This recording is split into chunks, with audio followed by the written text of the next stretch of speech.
Hello everyone, I am Jahangir Tadvi. Once again, I welcome to all of you. Dear friends, we are learning antibiotics.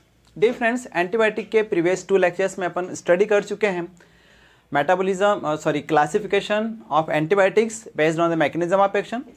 उसके बाद में sir हमने जो next video पढ़ा है dear friends, उसमें हमने स्टडी की है problems with the antibiotics, means antibiotic खाने के कारण किस टाइप की प्रॉब्लम्स होस्ट को अराइज हो सकती है.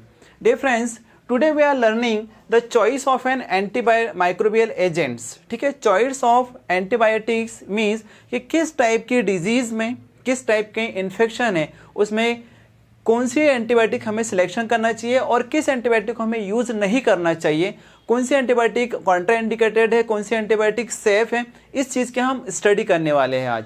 आइडियली कुछ फैक्टर्स होते हैं उस पर हम स्टडी करते हैं. जब भी क्या होता है कि जो फिजिशियंस होते हैं, मतलब जो डॉक्टर्स होते हैं, जो कंसल्टेंट होते हैं, वो किसी भी इन्फेक्टिव जो डिजीज़ होती है, इन्फेक्शियस डिजीज़ होती है, उसके अगेंस्ट के लिए, उसके ट्रीटमेंट के लिए जब एंटीबायोटिक का यूज़ करते हैं तो काफ़ी कुछ फैक्टर्स को ध्यान में रखकर ही ओनली एंटीबायोटिक को यूज़ किया जाता है. ट्राई किया जाता है कि सेफ एंटीबायोटिक यूज़ हो, ओके, और कॉन्ट्राइंडिकेटेड एंटीबायोटिक्स हैं उसको यूज़ ना किया जाए. Let's start to learn the choice of the antibiotics or antimicrobial agents. Dear friends, the choice or selection of the antibiotics is depends on the 3 factors like the patient factors, drug factors and organism related consideration. Ideally क्या होता है कि किसी भी infection को treat करने के लिए हमें कुछ फैक्टर्स को ध्यान में रखकर ही एंटीबायोटिक का सिलेक्शन करना होता है.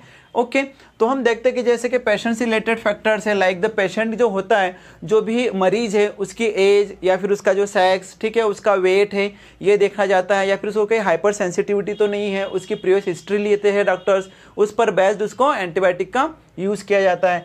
ड्रग के कुछ फैक्टर्स होते हैं डियर फ्रेंड्स. ड्रग से रिलेटेड फैक्टर्स ये होते हैं कि उसकी फार्माकोकाइनेटिक क्या है, फार्माकोडायनेमिक क्या है, कौन सी ड्रग हमें यूज़ करना चाहिए, कौन सी एंटीबायोटिक यूज़ नहीं करना चाहिए एक पर्टिकुलर पेशेंट के लिए, तो उसके सिलेक्शन किया जाता है. जो माइक्रो ऑर्गेनिज्म इन्फेक्शन कॉज कर रहा है उससे रिलेटेड भी कुछ हमें जो होता है, तो उससे रिलेटेड कुछ फैक्टर्स पे स्टडी करने के बाद में ही ड्रग का मीन्स एंटीबायोटिक का सिलेक्शन किया जाता है. तो आज हम उसी को स्टडी कर रहे हैं डियर फ्रेंड्स कि किस एंटीबायोटिक को हमें यूज़ करना चाहिए और किस एंटीबायोटिक को यूज़ नहीं करना चाहिए. ठीक है, तो first factors is the patient related factors. Okay, antibiotic का कोर्स सिलेक्शन करने के लिए हमें पेशेंट से रिलेटेड जो फैक्टर्स है उस पर बेस्ड हमें जो होते हैं तो एंटीबायोटिक का सिलेक्शन करना होता है. फर्स्ट फैक्टर हम देखते हैं like the age. Okay, age के अकॉर्डिंग हम ये देखते हैं डियर फ्रेंड्स कि नियोनेट्स के अंदर, या फिर हम जिसको बोलते हैं न्यूबॉर्न बेबी, ठीक है, जिसको हम नवजात बोलते हैं, उसके अंदर हमें क्लोरामफेनिकोल यूज़ नहीं करना चाहिए, क्योंकि क्लोरामफेनिकोल का जो लार्ज डोज होता है वो प्रोड्यूस कर देता है ग्रे बेबी सिंड्रोम. तो dear friends, chloramphenicol should not be use in the neonates और newborn baby because chloramphenicol produces the grey baby syndromes. ठीक है, तो फर्स्ट चीज़ ये है. उसके बाद में हम देखते हैं डियर फ्रेंड्स कि नियोनेट्स के अंदर जो होता है we should not be use the sulphonamide. Sulphonamide class के जितने भी एंटीबायोटिक्स है उसको हमें नियोनेट्स में यूज़ नहीं करना चाहिए, क्योंकि जो सल्फोनामाइड्स है वो प्रोड्यूस कर देता है नियोनेट्स के अंदर कैर्निकटेरस. अब ये जो कैर्निकटेरस है ये क्या है, एक टाइप का ब्रेन डैमेज है डियर फ्रेंड्स. जो भी नियोनेट्स है उनके ब्रेन को डैमेज कर देता है, और ये जो ब्रेन डैमेज होने का जो एक्चुअल रीजन है उसके पीछे ये होता है कि elevated concentration of the bilirubin. जो बिलीरुबिन होता है उसकी कॉन्सेंट्रेशन हाई हो जाने के कारण क्या होता है, कैर्निकटेरस प्रोड्यूस हो जाता है डियर फ्रेंड्स. तो sulfonamide should not be used in the neonates because it produces the kernicterus. Then aminoglycoside antibiotics. Aminoglycoside antibiotics in the it means कि streptomycin, neomycin, जेंटामाइसिन, अमिकासिन, ये जो होते हैं अमीनोग्लाइकोसाइड एंटीबायोटिक्स में आते हैं डियर फ्रेंड्स. तो it should not be use in the elderly patient. Elderly patient मतलब ये कि जो बुजुर्ग होते हैं, अगर उनको कोई इन्फेक्शन हो चुका है तो उनके ट्रीटमेंट के लिए हमें अमीनोग्लाइकोसाइड यूज नहीं करना चाहिए, because aminoglycoside develop the 8th nerve toxicity. 8th nerve toxicity में एक्चुअली क्या होता है कि 8th नर्व का जो नाम है, 8th क्रैनियल नर्व है, उसका जो नाम है डियर फ्रेंड वेस्टिबुलोकॉक्लियर नर्व, जो कि हमारी मिडिल इनर ईयर को सप्लाई होती है और हियरिंग के लिए रिस्पॉन्सिबल होती है. अगर इस नर्व को टॉक्सिसिटी हो जाती है, ये नर्व अगर डैमेज होती है तो हमें हियरिंग इंपेयरमेंट हो जाता है, मतलब कि हियरिंग लॉस हो सकता है, बहरापन हो जाता है. तो dear friends, aminoglycoside must be avoided in the elderly patient, like that tetracyclines. Tetracycline is contraindicated in the children below the age of the 6 years. 6 साल से कम के बच्चों के लिए हमें टेट्रासाइक्लिन यूज नहीं करना चाहिए, ये कॉन्ट्राइंडिकेटेड है। कॉन्ट्राइंडिकेटेड होने का कारण ये है कि tetracycline deposit in the developing teeth and in the bone. तो क्या होता है, टीथ और बोन के अंदर ये एक्यूमुलेट हो जाती है, डिपॉजिट हो जाती है, जिसके कारण से बोन ग्रोथ रिटार्डेशन हो जाती है, बच्चों की ग्रोथ ठीक से नहीं हो सकती है। तो dear friends, these are the some antibiotics which should be avoid in the particular patients. Now the next factor which is the patient related factor like that, dear friends, is the renal and hepatic function. renal and hepatic function हम देखते हैं, अगर किसी patient का renal failure in the sense kidney failure है या फिर उसका लीवर फेलियर है, तो उस केस में हमें किस एंटीबायोटिक को डोज रिड्यूस करना चाहिए या फिर किस एंटीबायोटिक को देना ही नहीं चाहिए, अवॉइड कर देना चाहिए, उसके अपन स्टडी करते हैं। तो first time antibiotics needing dose reduction और avoid the antibiotics in the renal failure. अगर रीनल फेलियर है मतलब किडनी फेलियर है, तो उस पेशेंट के अंदर हमें ऐसी कौन सी एंटीबायोटिक्स है जिसका डोज रिड्यूस कर देना चाहिए, या फिर ऐसी कौन सी एंटीबायोटिक्स है जिसको अवॉइड करना है, रीनल फेलियर के पेशेंट को देना ही नहीं। Let's start to learn. तो first, reduce the dose only in the moderate to severe failure. अगर रीनल फेलियर है, मॉडरेट से सीवियर भी अगर फेलियर है, तो उसमें ये कुछ एंटीबायोटिक है, उनका डोज रिडक्शन करना चाहिए। अब वो एंटीबायोटिक्स कौन से देखते हैं, like the metronidazole as well as carbenicillin, cotrimoxazole, fluoroquinolones, aztreonam, clarithromycin, meropenem and imipenem. Dear friends, इन एंटीबायोटिक्स को हमें क्या करना चाहिए, अवॉइड करना चाहिए, सॉरी इनका डोज जो है तो रिड्यूस करना चाहिए in case of the renal failure. Dear friends, cotrimoxazole हमें पता है कि combination of the trimethoprim and sulfonamide होता है, एज वेल एज जो फ्लोरोक्विनोलोन्स होते हैं वो एंटीबायोटिक्स से लाइक द ओफ्लॉक्सासिन है, लियोफ्लॉक्सासिन है, मॉक्सीफ्लॉक्सासिन है। Dear friends, then reduce the dose even in the mild failure. अगर माइल्ड फेलियर है, माइल्ड रीनल फेलियर है, तब भी डोज रिड्यूस करना चाहिए इन एंटीबायोटिक्स का, लाइक द अमीनोग्लाइकोसाइड्स जैसे streptomycin, amikacin, gentamicin, kanamycin, neomycin, इनका डोज रिड्यूस कर देना चाहिए, as well as amphotericin B. Then cephalosporin antibiotics है डियर फ्रेंड, जैसे जिसके अंदर सिफिक्जिम आता है, सेफोडॉक्सिम आता है, सेप्ट्राक्सोन आता है। Then ethambutol, vancomycin and flucytosine. तो ये कुछ ऐसे एंटीबायोटिक्स हैं, इनके डोज रिड्यूस करना जरूरी है in case of the mild renal failure. As well as dear friend, the drug to be avoided in the renal failure. Renal failure चाहे वो माइल्ड हो, चाहे वो मॉडरेट हो, चाहे वो सीवियर हो, these drug must be avoid, इनको देना ही नहीं चाहिए रीनल फेलियर में, like the nalidixic acid, then nitrofurantoin, tetracyclines. Okay, इन ड्रग को हमें अवॉइड करना है। और टेट्रासाइक्लिन की एक ड्रग है दैट इज द डॉक्सीसाइक्लिन, ठीक है, इसको अवॉइड करने की रिक्वायरमेंट्स नहीं है। तो these are the factors relating to the renal failure in which the antibiotic must be reduce the dose और अवॉइड। ओके, उसकी हमने स्टडी की। अब अपन नेक्स्ट स्लाइड में पढ़ते हैं dear friends, in case of the hepatic failure. Hepatic failure in the sense कि अगर लीवर फेलियर हो चुका है, लीवर डिजीज है, तो उस केस में हमें क्या करना चाहिए, डोज रिडक्शन नीडेड। ये जो एंटीबायोटिक्स है इनके डोज रिड्यूस करना चाहिए in case of the hepatic failure, like the chloramphenicol, broad spectrum antibiotic है डियर फ्रेंड्स। देन आइसोनियाजाइड जिसको ट्यूबरकुलोसिस के ट्रीटमेंट में यूज किया जाता है, मेट्रोनाइडाजोल, राइफाम्पिसिन, ये भी ट्यूबरकुलोसिस के ट्रीटमेंट में यूज की जाती है, और क्लिंडामाइसिन। ये जो एंटीबायोटिक है डियर फ्रेंड्स, अगर हमें इन एंटीबायोटिक्स का यूज करना पड़ता है रीनल फेलियर के पेशेंट में और उसको कोई इन्फेक्शन है उसको क्योर करने के लिए, तो हमें इन एंटीबायोटिक का डोज रिड्यूस कर देना चाहिए। Then drug to be avoided in case of the renal failure, sorry in case of the hepatic failure, मतलब जिसको लीवर डिजीज है, उस केस में हमें ये कुछ ऐसे एंटीबायोटिक जिसको अवॉइड करना है, जिसको देना ही नहीं है पेशेंट को, like the erythromycin, tetracycline, pyrazinamide, nalidixic acid and pfloxacin as well as stolate. Dear friends, these are the antibiotic must be avoided in case of the hepatic failure. Another factors are like the local factors which help us to selection of the antibiotics to treat the infections. Like dear friends, presence of the pus and secretion decrease the efficacy of the most antimicrobial agents, especially sulfonamide and aminoglycosides. It means कि क्या होता है, अगर infections के कारण pus formation हो चुका है या फिर सिक्रेशन हो रहा है, तो उस केस में क्या होता है, कुछ एंटीबायोटिक की इफिकेसी जो तो रिड्यूस हो जाती है, डिक्रीज हो जाती है, कम हो जाती है, जैसे कि सल्फोनामाइड और अमीनोग्लाइकोसाइड्स का। तो हमें ये सोच समझकर एंटीबायोटिक का सिलेक्शन करना चाहिए कि अगर पस हो चुका है या फिर सिक्रेशन हो रहा है वुंड से, ओपन वुंड है, तो हमें सल्फोनामाइड और अमीनोग्लाइकोसाइड को यूज ना करें तो बेटर है। इसके सब्स्टिट्यूट में हमें कोई और एंटीबायोटिक यूज करना चाहिए, क्योंकि इनका जो इफेक्ट होता है तो वो डिक्रीज हो जाता है।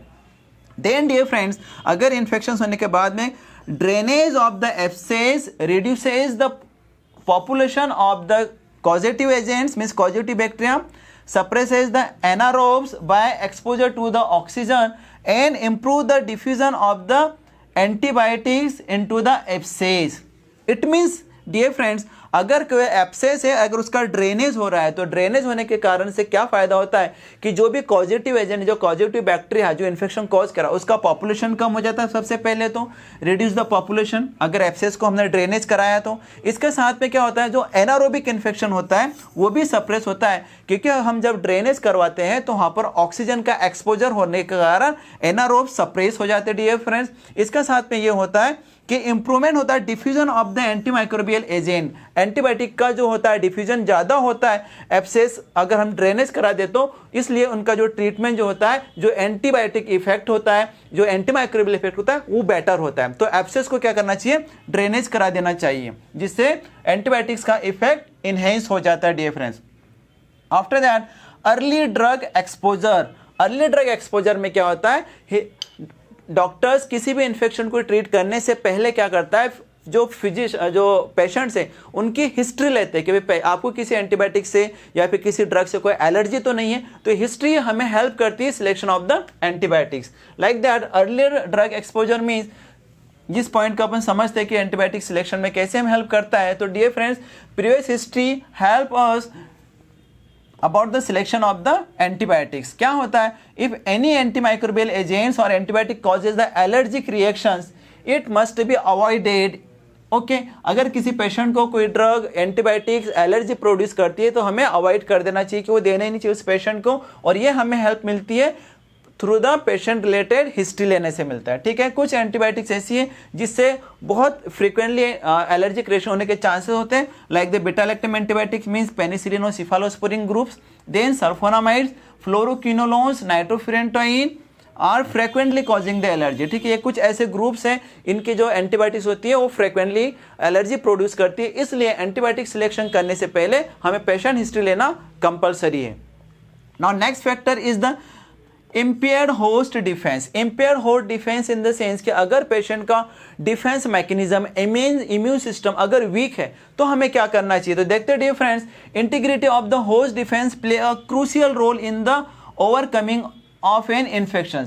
अगर इम्यून सिस्टम स्ट्रांग है तो उस जो इन्फेक्शन है उससे लड़ने की ताकत हमें अगर मिलती है तो हमें एंटीबायोटिक का सिलेक्शन करने में काफ़ी कुछ हेल्प मिलती है। बट अगर इम्यून सिस्टम वीक है, इट मीन्स कि इम्पेयर है, तो उस कंडीशन में क्या होता है dear friends, in individual with normal host defence a bacteriostatic antibiotic में भी अचीव द क्योर। अगर नॉर्मल इम्यून सिस्टम है तो उस केस में हमें ऐसे एंटीबायोटिक जो कि ओनली बैक्टीरियोस्टैटिक है, बैक्टीरिया की ग्रोथ को प्रिवेंट करती है, वो हमें थेरापेटिक इफेक्ट देने में के लिए कैपेबल होती है। But in case of the intensive therapy with cidal drug is required in impair defence host patient.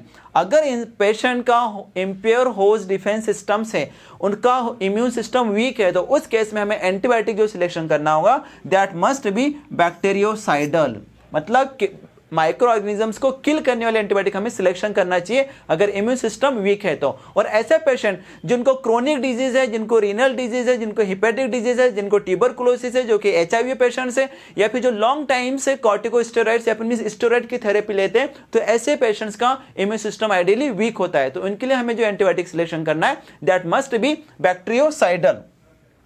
Now, in the next slide, dear friends, there is the pregnancy. In case of the pregnancy, which antibiotic should be avoided and which antibiotic should be used? Ideally, antibiotic pregnancy के cases में dear friends तो कोई drug use करना ही नहीं चाहिए, but अगर कोई infection है और अगर उसका ट्रीटमेंट हमें करने की रिक्वायरमेंट्स हैं तो हम देखते हैं dear friends the drug which are contraindicated in during the pregnancy, तो हम देखते हैं like the tetracycline. Tetracycline dear friends हमें एक प्रेगनेंसी में अवॉइड करना चाहिए, क्योंकि ये क्या कर देता है, tetracycline carry the risk of the acute yellow atrophy of the liver and pancreatitis and kidney damage in the mother. जो मदर है, जो प्रेग्नेंट लेडी, उसके अंदर क्या प्रोड्यूस कर देता है tetracycline? Atrophy of liver, pancreatitis produce कर देता है। इसके साथ में डियर फ्रेंड्स किडनी डैमेज भी प्रोड्यूस करता है टेट्रासाइक्लिन मदर के अंदर। इसके साथ में डियर फ्रेंड्स जो ऑफ स्प्रिंग्स है, मतलब जो फीटस है, अनबॉर्न बेबी है डियर फ्रेंड्स, उसके अंदर क्या कर देता है? ये causes the teeth and bone deformities produce करता है। That's why tetracycline must be avoid. It means कि tetracycline is the contraindicated in case of the pregnancy. Now aminoglycosides means streptomycin, kanamycin, gentamicin, amikacin, dear friends, causes the fetal ear damage. ठीक है, एथ cranial को damage करने के कारण क्या करता है? जो फीटस होता है उसका ईयर डैमेज कर देता है, इनर ईयर को। देन फ्लोरोकिनोलोन्स, इट मीन्स कि ofloxacin, levofloxacin, moxifloxacin, then cotrimoxazole, okay, then chloramphenicol, sulfonamide and nitrofurantoins. इन एनिमल स्टडीज के अंदर ये देखा गया है कि dear friends that increase the risk of the foetus, ये फीटस के लिए रिस्क प्रोड्यूस कर देते dear friends. That's why these antibiotic must be avoid during the pregnancy. Now the genetic factors dear friends, genetic factors के अंदर हमें ये पता चलता है कि जेनेटिकली किसी पेशेंट्स के अंदर अगर हीमोलाइसिस होने के चांसेस होते हैं। अगर किसी पेशेंट के अंदर 6G फॉस्फेट डिहाइड्रोजिनेज एंजाइम की अगर डिफिशियंसी है तो ऐसे पेशेंट के अंदर डियर फ्रेंड्स चांसेस होते हैं हीमोलाइसिस के, और वो प्रोड्यूस हो सकता है due to the primaquine, nitrofurantoin, sulfonamide, chloramphenicol and fluoroquinolones. Actually क्या होता है डियर फ्रेंड्स, जिस किसी पेशेंट के अंदर ये एंजाइम की डिफिशियंसी है, जिस एंजाइम का नाम है ग्लूकोज 6 फॉस्फेट डिहाइड्रोजिनेज, तो ऐसे पेशेंट के अंदर चांसेस होते हैं हीमोलाइसिस होने के। दैट्स व्हाई हमें प्रीवियस हिस्ट्री ले लेना चाहिए कि भाई कुछ जेनेटिक डिफेक्ट्स तो नहीं है पेशेंट्स के अंदर। Dear friends, this all about the patient related factors. Now drug related factors में हम स्टडी करते हैं dear friends. First one is the spectrum of activity, मतलब जो भी ड्रग है उसका स्पेक्ट्रम कैसा है। इट मीन्स कि लार्ज स्पेक्ट्रम है या फिर नैरो स्पेक्ट्रम है, उस पर बेस भी हम ड्रग्स का सिलेक्शन करते हैं, मीन्स एंटीबायोटिक का सिलेक्शन करते हैं difference. Choice of the drug और antibiotic is depends on the spectrum. Like the for definitive therapy, for definitive therapy in the sense कि हमें इन्फेक्शंस का आइडिया है, पता है कि भाई ये इसको कौन सा इन्फेक्शन है, ठीक है, मीन्स कि क्लिनिकल जो लैब है, लैब से हमें इन्फेक्शन का पता चल गया, तो उस केस में हमें क्या करना चाहिए dear friends? There is the narrow spectrum antibiotic drug is must be selective, ठीक है, to effect the conquer the organism is preferred because it is generally more effective than a broad spectrum and is less likely to disturb the normal microbial flora. अब क्या होता है, अगर हमें microorganism का actual में idea हो चुका है कि किस माइक्रो ऑर्गेनिज्म से इन्फेक्शन है, तो उस केस में पर्टिकुलर उस इन्फेक्शन को किल करने वाला या उस इन्फेक्शन को जो होता है, तो डियर फ्रेंड्स ग्रोथ को इनहिबिट करने वाले एंटीबायोटिक, नैरो स्पेक्ट्रम एंटीबायोटिक हमें सिलेक्ट करना चाहिए कि पर्टिकुलर उस एंटीबायोटिक के अगेंस्ट वो इफेक्टिव है, जिसके लिए हमें क्या होता है, पर्टिकुलर उस इन्फेक्शन की क्योर इजीली और अच्छे से होती है। और ऐसी नैरो स्पेक्ट्रम एंटीबायोटिक्स क्या होता है, हमारी बॉडी का जो फ्लोरा है वो भी डिस्टर्ब नहीं होता, जिसके कारण से हमें सुपर इन्फेक्शन या सुपर इन्फेक्शन होने के चांसेस कम होते हैं।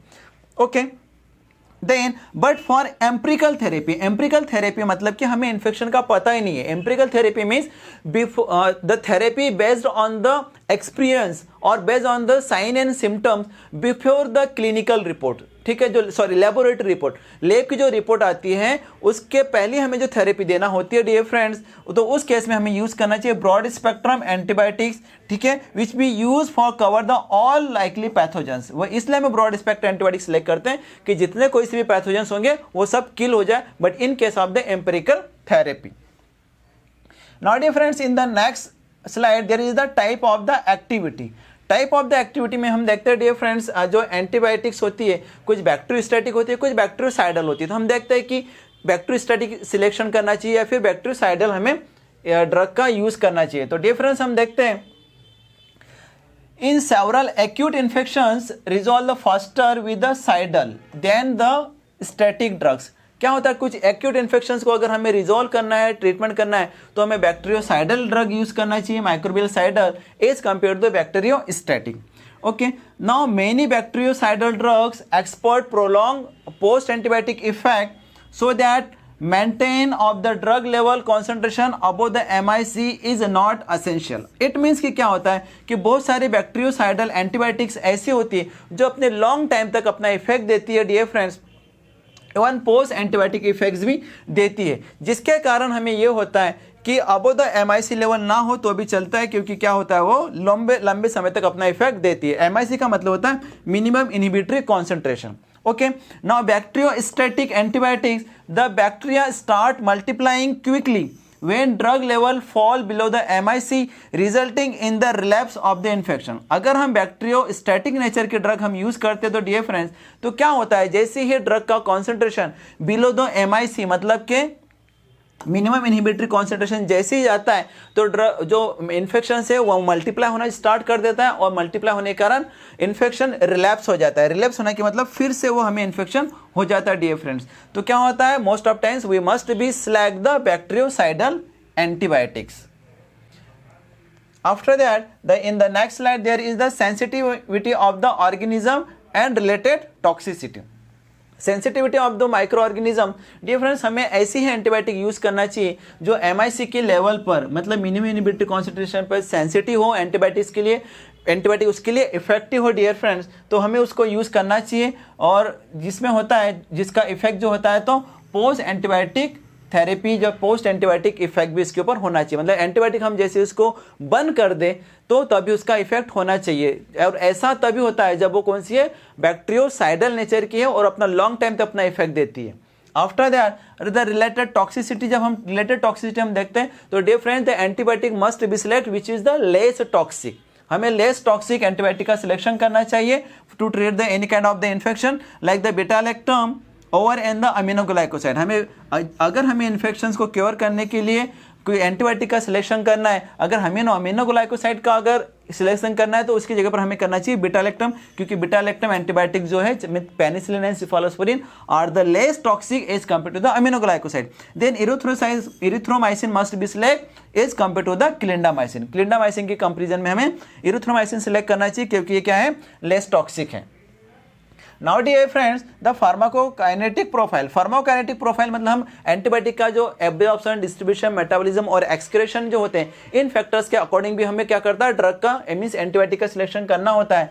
Like the optimum action of the antimicrobial has to be present at the site of the infection in sufficient concentration for the adequate length of the time. अब क्या होता है डियर फ्रेंड्स कि हम जब फार्माकोकाइनेटिक स्टडी करते हैं तो हम इसमें ये देखते हैं कि किसी भी इन्फेक्शन का क्योर या ट्रीटमेंट तभी पॉसिबल है जब एंटीबायोटिक सफिशिएंट क्वांटिटी में, sufficient concentration means above the MIC level site of the action पर हो और लॉन्ग टाइम तक अगर वहां पर है तो हम तभी उस इन्फेक्शन को क्योर कर सकते हैं। तो लाइक हम देखते हैं concentration dependent killing, concentration dependent killing में हम देखते हैं inhibitory effect depends on the ratio of the peak concentration to the MIC। ये तभी पॉसिबल है डियर फ्रेंड जब ड्रग की मैक्सिमम कॉन्सेंट्रेशन जो होती है तो मिनिमम इनहिबिटरी कॉन्सेंट्रेशन के लेवल से अबो हो, ठीक है, तभी क्या कर सकता है ये एंटीबैक्टीरियल अपना इफेक्ट्स देते हैं dear friends. Like the aminoglycoside, fluoroquinolones and metronidazoles, इनकी जो होती है MIC इट मीन्स की बायोलिटी बहुत अच्छी होती है और ये साइट ऑफ द एक्शन पर जाकर अबो MIC लेवल इनकी कॉन्सेंट्रेशन होती है और एंटीबैक्टीरियल इफेक्ट्स अपना देते हैं। Now the time dependent killing, time dependent killing का मतलब है कि लॉन्ग टाइम तक ड्रग को वहां पर स्टे करना चाहिए eight the site of the action. Like the antimicrobial action depends on the length of the time the concentration remain above the MIC, ठीक है। Division of the daily dose improve the effect. अब क्या होता है कि site of the action पर जो drug है उसको अबव द MIC जो लेवल है लॉन्ग टाइम तक रहना चाहिए डियर फ्रेंड्स, और लॉन्ग टाइम तक हम MIC लेवल के ऊपर कॉन्सेंट्रेशन को रखने के लिए हम क्या करते हैं, ड्रग को डिवाइडेड डोज में देते हैं, जैसे BID या फिर TID या फिर QID फॉर्म में देते हैं, जिससे लॉन्ग टाइम तक ड्रग की कॉन्सेंट्रेशन अबव द MIC रहती है और एंटीबैक्टीरियल एक्शन हमें बहुत अच्छा मिलता है dear friends. Like the beta lactam antibiotics है ग्लाइकोपेप्टाइड्स एंड मैक्रोलाइड्स, इनको हम डिवाइडेड डोज में देकर ड्रग कॉन्सेंट्रेशन लेवल को dear friends above the MIC अपन इसको मेंटेन करते हैं। Dear friends after that the penetration to the site of the infection, penetration to the site of the infection मतलब जहां पर इन्फेक्शन है, साइट ऑफ द एक्शन जहां पर जो ड्रग है उसका पेनिट्रेशन, उसका डिफ्यूजन जो है तो बेटर होना चाहिए, तभी वो कहीं जाकर हमें बैक्टीरिया को किल करेगा या फिर बैक्टीरिया की ग्रोथ को इनहिबिट करता है। तो like the more effective antibiotics penetrate the better and attend the higher concentration at the site of the infection. जो ड्रग बहुत अच्छे से पेनिट्रेट करती है और साइट ऑफ द एक्शन पर जाती है, हायर कॉन्सेंट्रेशन होती है, वही ड्रग जो होती है तो बेस्ट किलिंग इफेक्ट देती है या फिर बैक्टीरियोस्टैटिक नेचर देती है। Like the fluoroquinolones have the excellent tissue penetration. Fluoroquinolones like the ofloxacin, levofloxacin, moxifloxacin, इनका जो टिश्यू पेनिट्रेशन एक्सीलेंट होता है। It attain the higher concentration in the soft tissue, lung, prostate and joints. यहाँ पर इनकी बहुत अच्छा पेनिट्रेशन होता है, तो इनसे related means lungs, prostate, joints और सॉफ्ट टिश्यू के इन्फेक्शन में हम फ्लोरोकिनोलोन्स की एंटीबायोटिक का सिलेक्शन कर सकते हैं। Then cefuroxime, ceftriaxone, chloramphenicol, ciprofloxacin at attain या फिर rise the higher concentration the CSF concentration, मतलब सेरेब्रो स्पाइनल फ्लूइड में इन ड्रग्स की कॉन्सेंट्रेशन काफी अच्छी होती है। It means we can be use in case of the meningitis. Then difference penicillin and aminoglycoside penetrates the poorly into the CSF unless the meninges are inflamed। ये जो penicillin है, अमीनोग्लाइकोसाइड का डिएफ्रेम penetration जो होता है CSF के अंदर, cerebro spinal fluid के अंदर कम होता है तब, जब तक कि वहां पर मेनिंजेस ना हो सके डिफरेंट। तो क्या होता है कि इन ड्रग जो है पेनिसिलिन और अमीनोग्लाइकोसाइड्स को अगर हम यूज ना करें मेनिंजाइटिस के केसेस में तो बेटर होगा, क्योंकि इनकी जो कॉन्सेंट्रेशन है CSF के अंदर पुअर होती है difference.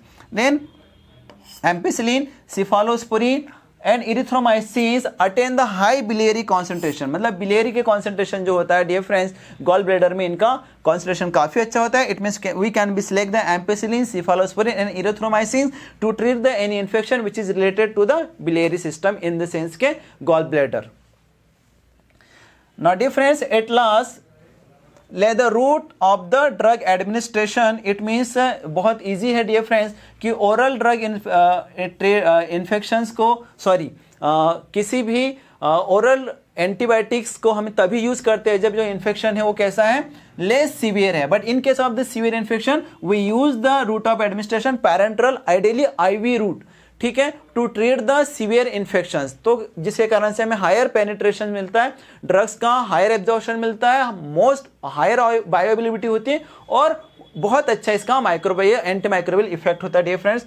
Eight last the evidence of the clinical efficacy, अगर क्लिनिकल डेटा पर बेस, क्लिनिकल ट्रायल पर बेस किसी अगर ड्रग के हमें डेटा अगर हमें पता है अगर, तो उसकी स्टडी पर बेस हमें ड्रग का सिलेक्शन करना चाहिए to treat the any kind of the infections. Now like the availability के साथ साथ में cost is does matter dear friends, because हमें less expensive drug must be use to treat the any kind of the infections. तो dear friends this all about the selection of the drugs. At last I would like to say please like, share and subscribe my channel.